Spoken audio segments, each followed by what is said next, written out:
Welcome back to the podcast. Today I've got Wes Towers, my friend from down under. He's going to talk to you a little bit about where his journey came, and you're going to love the story, right? Imagine having a consultant tell you that your company is worth less than the assets that it holds. Right here, imagine starting there and what you do and what motivates you as a leader, and what you're going to love Wes' story. And I think it's going to relate to all of you as you're building the organizations that you're building. Hey, Wes, welcome to the show. Thanks, Anthony. Fantastic to be here and be chatting to you. It's my morning. It must be your evening today. It is. Being down under, I love being down there. You guys have it's such a beautiful country, and it's such a strong, powerful, beautiful people with the Aborigine history and all that stuff. It's a lot of fun down there. Yeah. I actually have some Aboriginal heritage. You can't really see it in me, but I have a little bit in me, which I'm really proud of as well. I just found out that I've got Neanderthal in me, and that's why I can't spell. Right? I'm from the Basque region of Spain, and those people, every time invaders came in, they hit up in the Pyrenees Mountains. So us Basque have a higher concentration of Neanderthal, and I'm like, that's why I can't spell, right? All right. So, so you have a consultant that comes in and says, look, your company's worthless. It's worth less than the assets that you're holding on to. I mean, that's got to be a humbling day. Yeah, man, I was getting bashed around in that season of life. So the reason I needed the valuation was I was going through a separation divorce. So everything needed to be analyzed, and so the business got heavily scrutinized and for the value it was. And weirdly enough, I don't even know how it's possible to have a valuation less than the assets that it held, which was really amazing. But the report suggested that the major threat to my industry was AI and the rise of AI and the potential for my whole industry to be wiped out. And therefore, you can't value something if there's so much unpredictability. So we're talking about 3 years, AI just sort of starting to take shape. And we do websites, we do SEO, all that tech sort of stuff. You can understand where a valuer might be coming from with those kind of industries being the most vulnerable at the forefront of tech, really. So he wasn't wrong that it was a major threat, but the good news is I was able to double down on AI, introduce it as a tool. So, flip the script a little bit and do a bunch of other things to even double down on what I felt was the most important aspects of business. And we've had our most profitable year ever. We report mid-year, so June is the cutoff. So just last June was our best financial year ever. So I'd like to get a new valuation. I have no reason to do so, but I suspect it would be significantly greater than what that guy suggested. Well, first of all, going through divorce and having zero valuation might be great for you get half my shit stuff. So I'm not going to tell you, God didn't do you a gift on that one, at the time. But sure. Look, I think a lot of us, have to pay attention to that conversation. Right? Look, AI is coming. And for those of you that are not in the game today, that's the drumbeat I think we beat every day on the podcast. We talk about it on every podcast. And look, it's if you're not in it now, start playing with it now. Those that are in it, it's not that you have to have AI agents running your entire company, but for the owners that are not in it and looking for opportunities to start making your business a lot more efficient, lower costs, and make you more competitive using AI methods, which, by the way, aren't completely developed yet, right? They're not quite there. These agents are getting there, but they're not there yet. When they come, you'll be flat-footed and not be ready to take them on. So it's going to affect you. So just even getting involved with, as simple as ChatGPT could be a good way to start. Yeah, 100%. That's the best thing for founders of businesses to, if they're kind of not tech savvy, just to jump on ChatGPT, just to get an understanding of what it is and to understand what the potential might be. And you're right. Just to improve efficiencies in any business, we work with mainly construction businesses, trades, construction, building materials, those kinds of people. And so they're practical hands-on people. So they're not necessarily computer people. They don't really like to be behind a computer. So we're just encouraging them to do that and to lean on their teams, because typically we're dealing with a bigger company who's got team and marketing people and departments to see what they could do to enhance their business. Because if you don't, your competitors will, and you'll be left behind in the dirt, and maybe you will be a vulnerable business. Well, I mean, we're seeing it already. I mean, we just took estimating to another level. I mean, we have a room full of 8 different estimators that work on projects that kick out $3 to $5 million worth of estimates every day. And that entire group now uses AI from the time a set of plans comes in, from the way that we break it down and create scopes. And, we've created GPTs for each and every subdivision, each and every trade, each and every item inside of a trade that now can break it down to materials and timing and schedules. We give our subs everything they need to know how to bid a project like never before.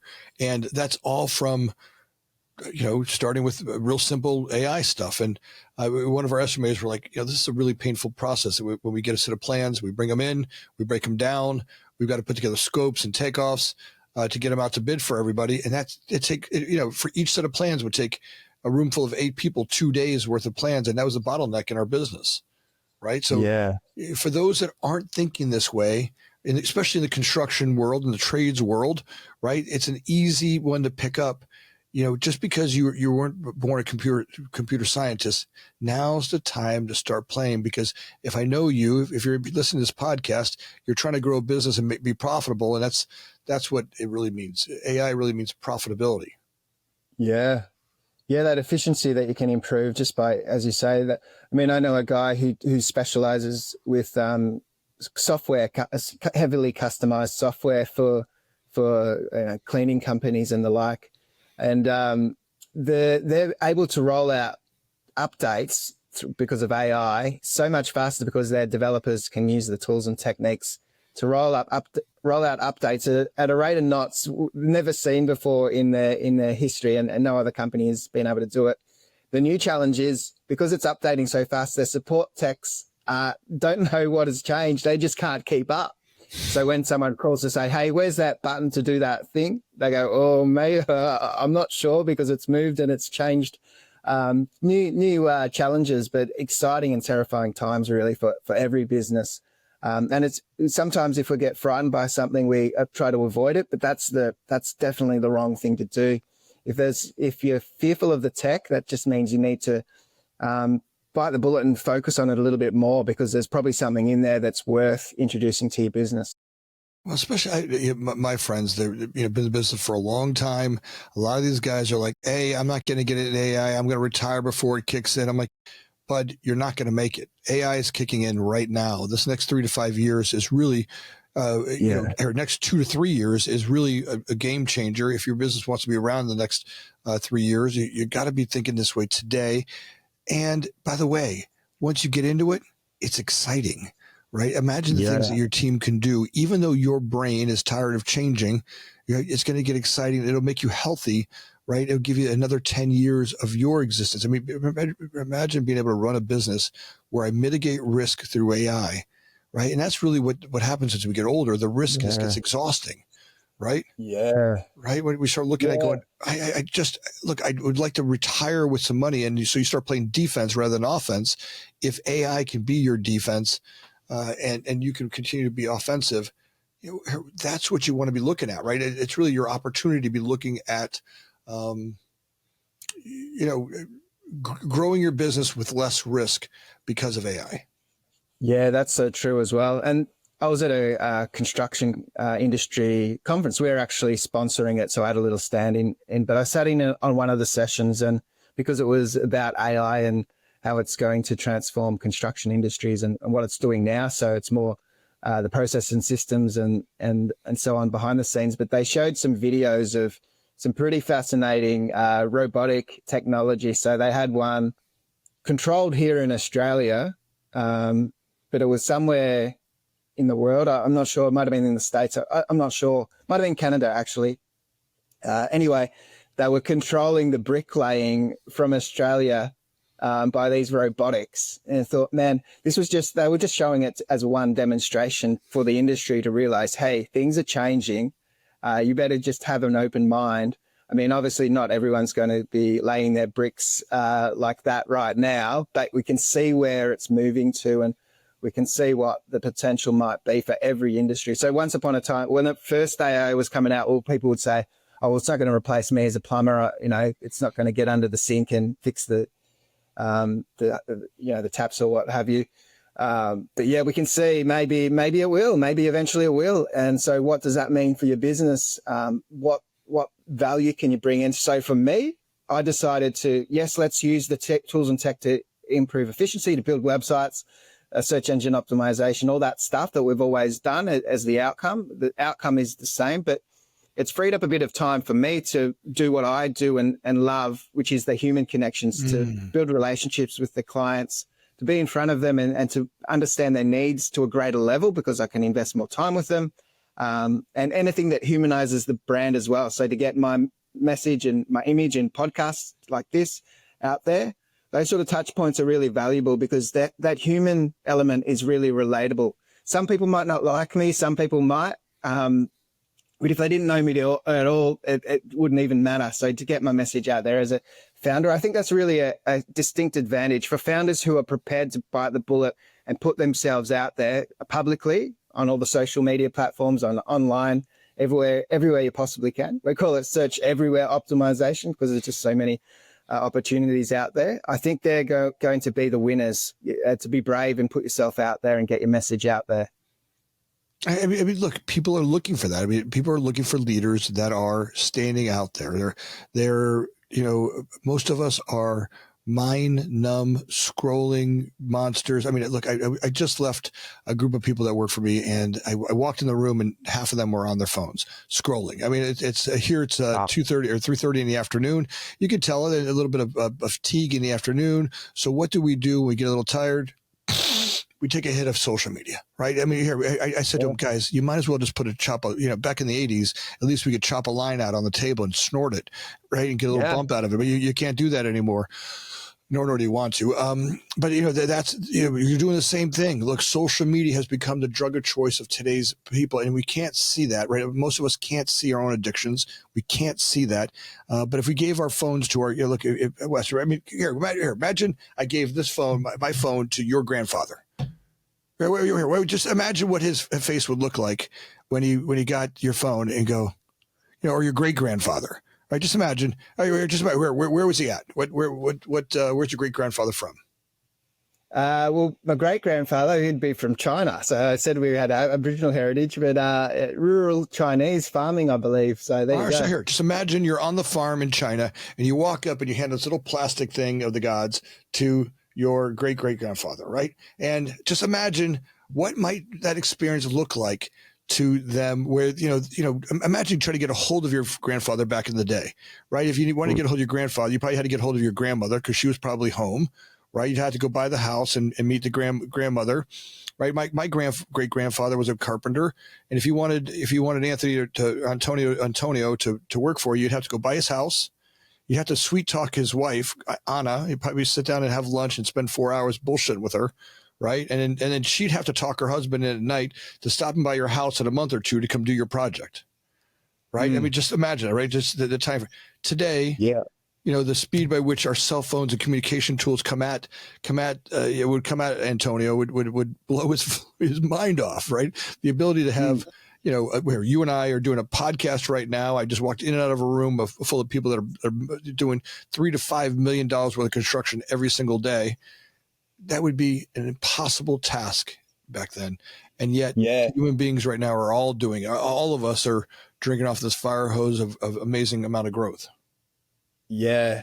I mean, and you got to realize I suppose a side note, you got to be able to detach from all that stuff, because it's ruining our brains, I believe. And there's information out there to suggest that very thing. And particularly with kids, their brains are being fried. They're not able to be creative. They have no attention span. They've got a TikTok mindset, everything's just immediate. And you're right. But we're all doing it. It's not just kids.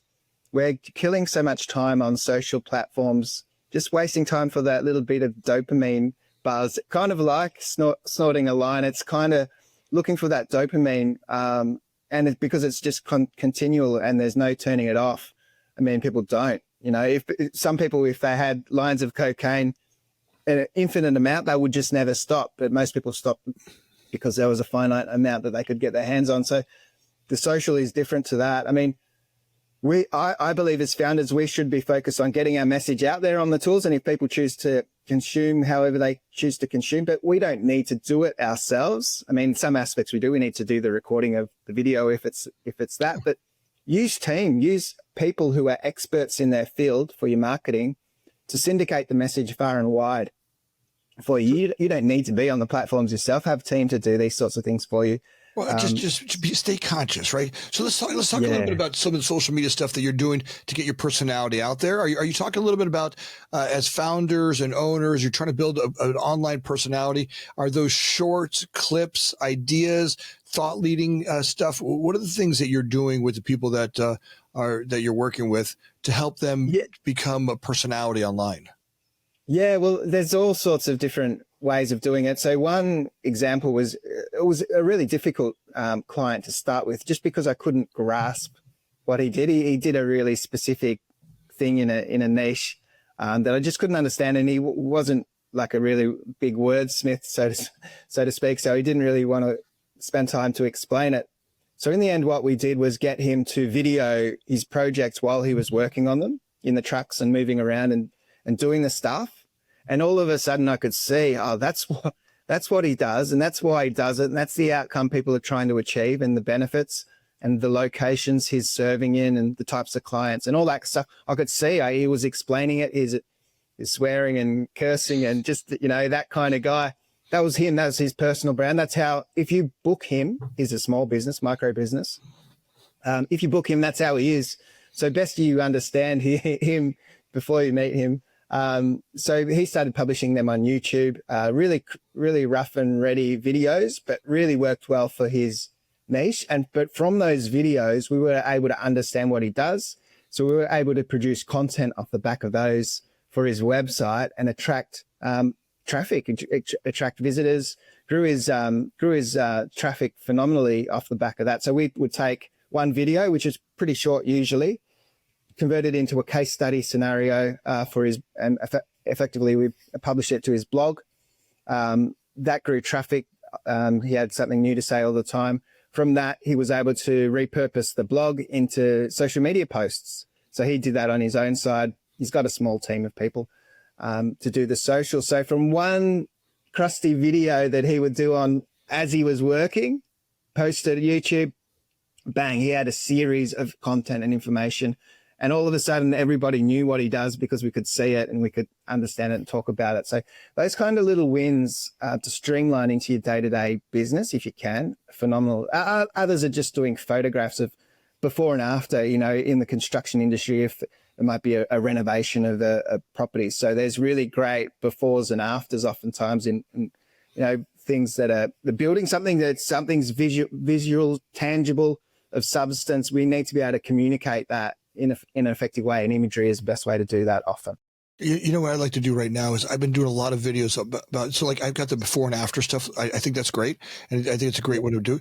But another one that I'm working on that I'm getting some great feedback on is how to work with me, right? So how to work with our company, right? Actually, what we do and what we would do if we came to you and kind of show people what it's like to onboard with us, right? So it takes them down a path that says, look, here we do this for the best companies in the world, the biggest companies, and here's our before and after for the big brands and all that. But look, even for you, here's how we would do it for you, and we show them, all right, look, here's how we assess your program, and here's how we would bring a team of people on. And hey, by the way, these are the people you'd work with, right? This is what they look like, and it starts to get some personality. So it's not like it's like this big thing I have to do if I'm going to use CDO Group. Right? If this big organization, oh my God, can we afford it? It starts to paint the picture as to how easy it is to come on board. It makes that lift a lot easier. Oh, great. So they can come do an assessment for me. Oh, what does assessment even mean? Well, great. We'll go look at your projects, see how fast you want to roll them out, what kind of systems you have in place, and how we can help. And let's show you some of the stuff that we do. And we give it away. And people are like, oh my God, you give that to people? I'm like, yeah. Yeah, here, go ahead and steal it. Here, if they want to steal it, steal away. It still takes people and systems and cash to do all that stuff, and we're going to give that to you. Yeah, I love that. That's a brilliant idea, because I suppose, and a lot of clients would experience this, there's that perception based on reality, really, that when you get a sale of, say, I built 4 houses for investment purposes, house and land packages and so on, different builders each time. Same thing every time. So you deal with a salesperson who'd sell you the thing and everything was wonderful and everything was positive. But then you quickly get handballed to someone who you don't know, like, or trust, and they don't really care anymore. And it becomes a bit of a night. There's always challenges. It's just always hard. Something goes wrong, always. So I think that process of that, creating the human connections as you're doing, so people can see who they're working with and the onboarding process, that human aspect is really, really critical. I'm telling people to showcase oftentimes they're founder-led, and maybe they're a couple as well, husband and wife. Oftentimes maybe the husband is the guy on the tools who started the company, worked his way up from being an apprentice right up to now running his own construction company. But his wife might be heavily involved in the business, and oftentimes she's in the never to be seen because she's doing more admin. I know this is stereotypical, but it's often what I see. That's a huge opportunity lost because a lot of the buyers might be the ladies, Yeah. and so to not feature the woman in the profile photos, crazy, huge opportunity that people can introduce just so they can see there's a lady working in this company and she's probably going to be the one who's helping me through this certain aspect of whatever it is we're doing. I think there's opportunity there too. Spend a lot of time with those flips, right? We start looking at them and going, all right, we're going to do a house. One of the things that's worked really well is staging, right? We do these staging on these properties and we spend a lot of money on staging. I mean, a lot more than just dropping a couple of things in there. We hire interior decorators that stage them so that the people can walk in and go, just imagine what their house would look like well done, right? And they walk in and they're like, wow, right? The staging alone sells them. And you're right. I mean, I do flips with my wife. I hate doing flips, but she loves picking tile and loves doing all the staging stuff. And so I get stuck doing all the work of it and she does it. But we get more deals because she's the one on Facebook and she's the one on this and talking about what we're doing this week. And people can see that Sophia, she's an attorney by trade. She loves to do the flips and she's on the job site with the workers and she talks about it. And you can see how she's got the people that work for us on those flips, they're like she calls them her subs. These are my guys. And I'm like, she's like a little Joanna Gaines, right? The women relate to it. We get a lot of traction because of it. It's not me showing off construction stuff. It's kind of her personality in there. And I think that you're right on, right? It doesn't have to be, it's creating kind of that. You want that woman or the owner who's buying the house, right? Even if the husband likes it, he gets the garage, but the wife's got to walk in and go, I'm going to build you a home here. Right. And I don't mean to be stereotypical, but truth is that's who buys the houses. Your wife's got to be happy or you ain't buying anything. Right. Yeah. 100%. I mean, that's how it works back when I was married. You're right with this staging. It has a phenomenal impact. So we sold one house, I don't know, 10 years ago now, but we got it staged. And the buyer was at an auction. The buyers, they bought it and they came in and you do your thing with them signing on the day. And they said, we love the paintings on the walls. Can we pay you extra? Because we just want to live in this house as we see it. And we think the paintings are really important. Can we buy them? I said, well, we can find out. It's not our paintings. This place is staged. So we connected them. And I don't know if they ended up buying the paintings, but people want to be able to see what the thing is and imagine them. Imagine living in the place, Right. And so all these little finishing touches. Typically, women are better at those finishing touches. I know, again, we're stereotyping, but, I'm not doing it. Yeah. If it's me, it's a 2x4 folding table and a fluorescent light up above. I wear black every day because I walk in my closet and go black in those sneakers and I'm out of here. There's something about their brains that work differently. The creative part of that, really the homely feeling, to make that home feel. And you're right on, right? So that's what I love about designers, what I love about my wife, the color choices and the picks. Look, I get to do all the other stuff for the support of it. So so it's great. So as as you've progressed on as a business leader and you start to really work with an organization to get them to have some character, right? You're looking to build some character. You're in a world where there's 1,000 things coming at you, the cell phones and all this noise and all this AI. Great, all this stuff's coming at you. What is it that helps you create personality, right? So let's talk a little bit more about that personality. Why does that make a difference? Well, yeah. So I'm the one who's client facing and sort of trying to glean that out of people, and the tech guys build the websites and so on. And so it's just having conversations with them to understand what makes them uniquely them. And behind closed doors, we can have different conversations than you would publicly, because we can talk about their frustrations and their anger with the industry, or the things that they really don't like, and even their competitors, and they can just, start bitching about their competitors.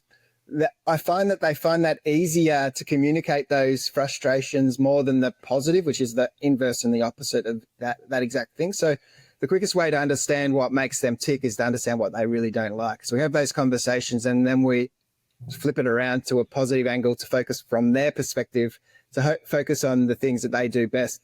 Sometimes I think people make the mistake of going in and saying, okay, here's the couple of best competitors that are doing similar stuff to us.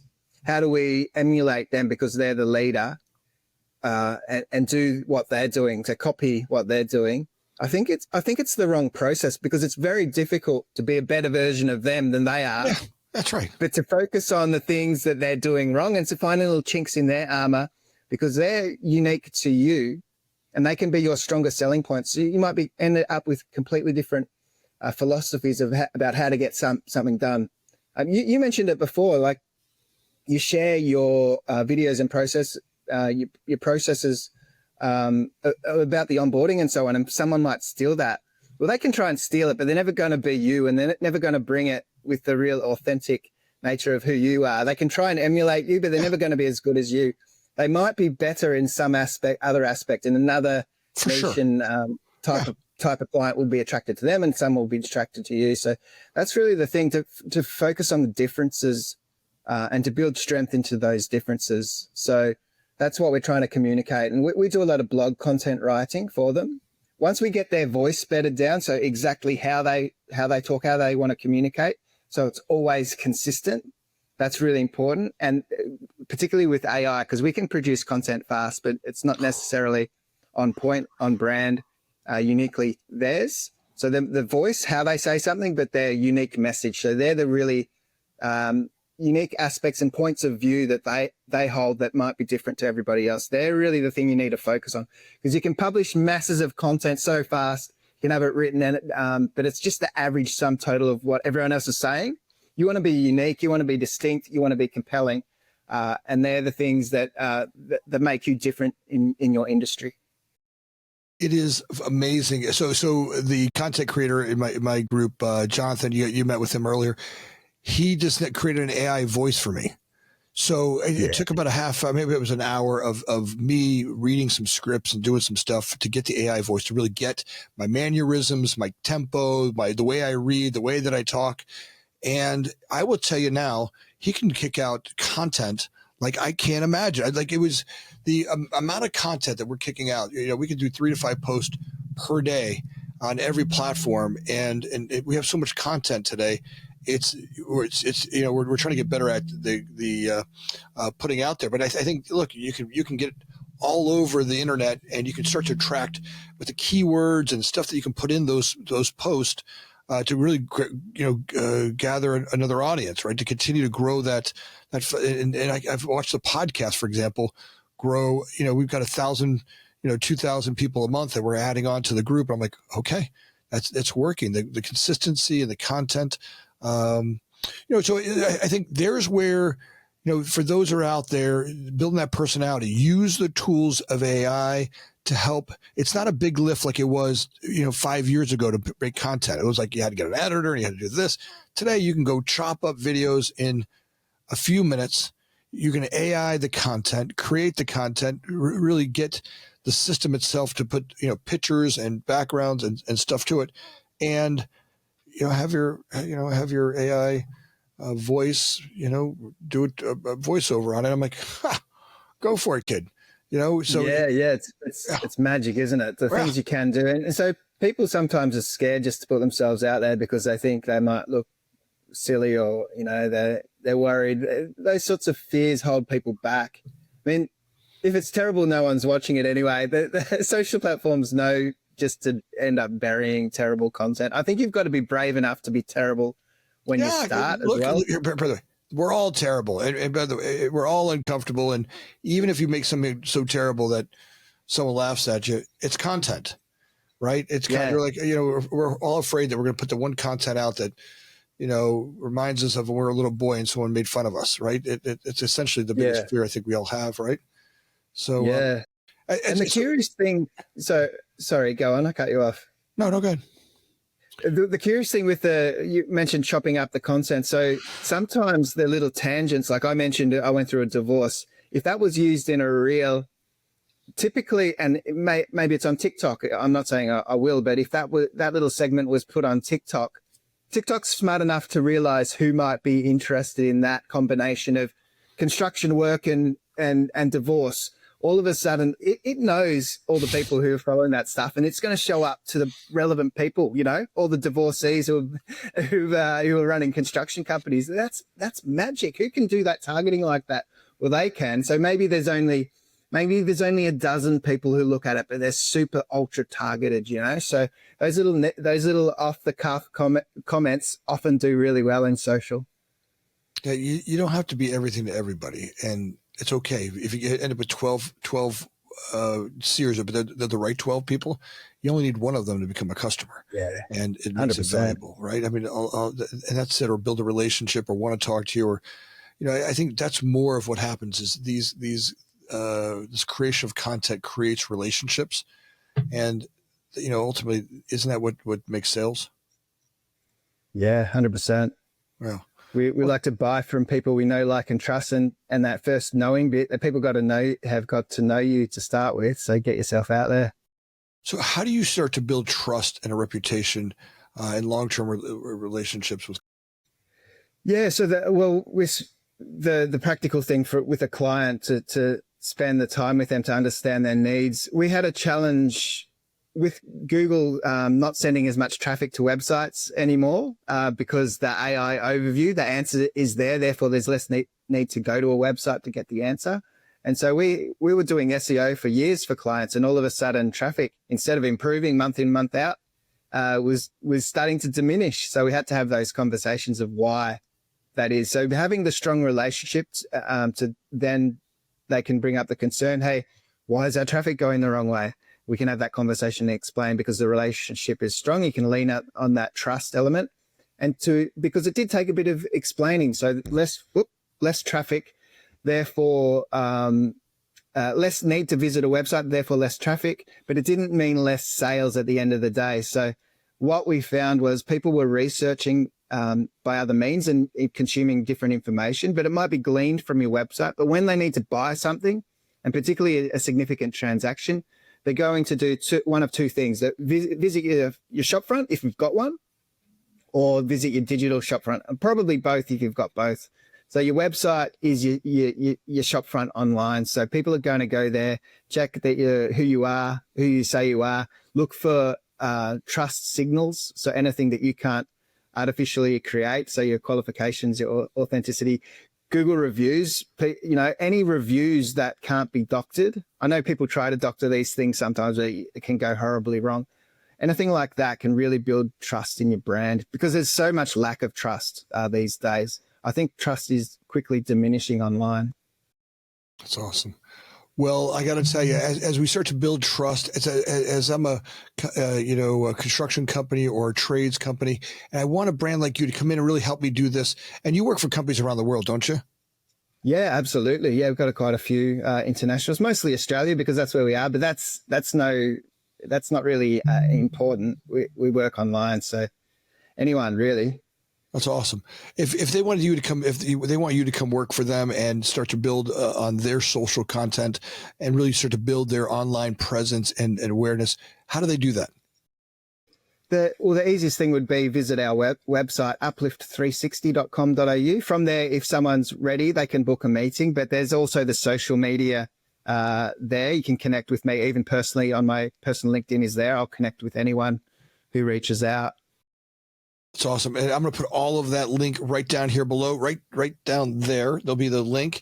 Grab that on, and you guys, you got to go look at the content and the system they've got in place for you to really build it. For those of you that don't have time to focus on it, or you're too busy and you're going, hey, I can, look. And by the way, no one ever told me that I was going to be an entrepreneur in a construction world. Then I had to become an HR company, an online company. I had to be, it's like I run 9 different companies, run one company every single day. So I get it. Like, all of you guys you don't have time to do all this stuff, and you're wondering how to, just stay afloat and handle bills every day and clients every day. You can get a partner, get Wes and team to be able to come and work for you and put together your content in a way that, that the world can see, right? So, and even if you don't think it's valuable, right now, more than ever, right now is the time to start digging in. So, Wes, so grateful for having you on the show today. Thanks, Anthony. I've really enjoyed it. Same here. I'm grateful. It's awesome. So thanks for being here. Hey, audience, last week we had 72,000 subscribers on YouTube. We broke another record, just another great week, and just amazing what's going on over there. If you guys could, look, having the numbers makes a difference, right? When you like and subscribe, it does make a difference to the guests like Wes we're able to bring on. It helps them get their voice out. I know a lot of you got to the end of the show last week. I could see the numbers, but a lot of you weren't subscribers. Just take a second and like and subscribe. It means the world to me, the team, and all the people in the background that put these podcasts together. So, so grateful for you being here. See if you can do that now for me. That'd be great. And as always, thanks for listening.